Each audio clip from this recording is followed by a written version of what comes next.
It's the ultimate travel guide from the people who know it best. Weekends with Yankee.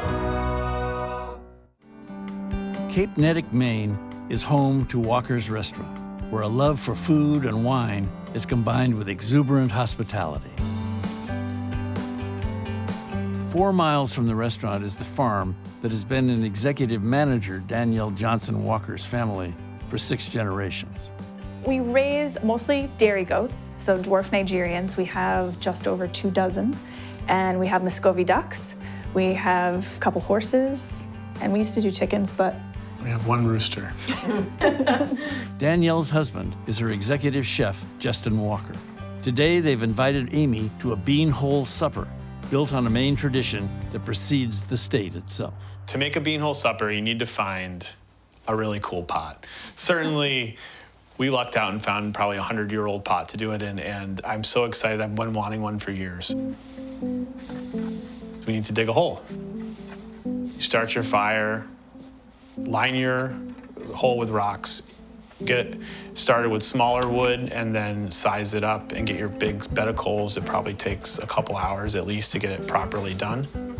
You add your pot, let it heat up. In the logging camps in Maine, every weekend they would do this particular bean-hole supper. You know, and they had things left over from the week. They had salt pork, they had sugar, they had molasses, and of course they had a ton of firewood. So they would get the beans going, and then they could have them on Saturday night for dinner, and then again Sunday morning cold with brown bread for breakfast. Hey, Justin. Oh, we got beans. Yeah. More beans. More beans. More ingredients.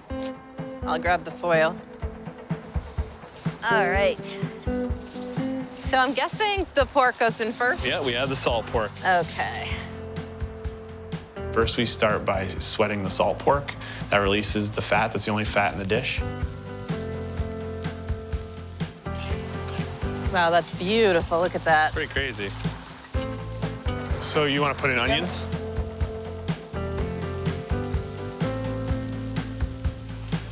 Once the salt pork has rendered, you add your onions and your garlic, and then the brown sugar. Making caramel down there. Yeah. That smells so good. And then you add your soaked and blanched beans. Wow. In this case, we're using Jacob's cattle beans, or you can use anything that you want. Obviously, if a pinto bean is your thing, then use a pinto bean. Then we add the flavoring. So we add the allspice, we add the mustard, the salt, the pepper, the molasses, and we let it just simmer. The idea of the bean hole, though, is for the temperature to rise, to cook the beans, and then to fall.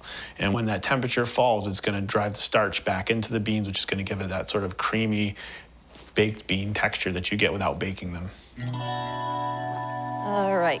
all right, can we grab it? Is it a one-person job or 2? Yeah, no, it's a 1.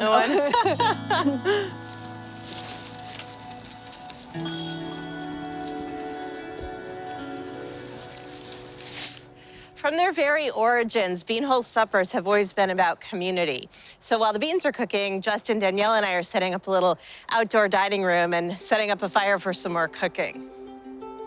So how many friends do you have coming? I think 6, maybe? Oh, nice. These are gorgeous blankets. Yeah, it's gonna be cool. so nice. So keeping with Maine, and maybe a little modern Maine, we are roasting a whole salmon fillet. We also are doing an amazing Long Island cheese pumpkin, which is an amazing variety of pumpkin, roasted whole in the coals. And then, of course, the end of the season, amazing corn, grilled on a wood grill.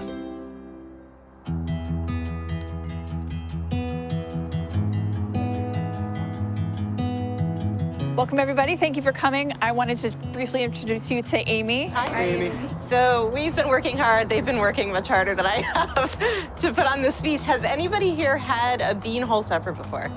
No. No, but you've all had baked beans? Yeah. Okay, well, this is very much like that. So let's grab plates and start eating. Cool.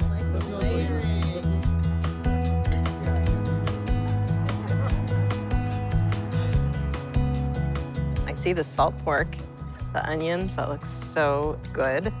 I love that the recipe for the pumpkin is basically like pumpkin and thyme.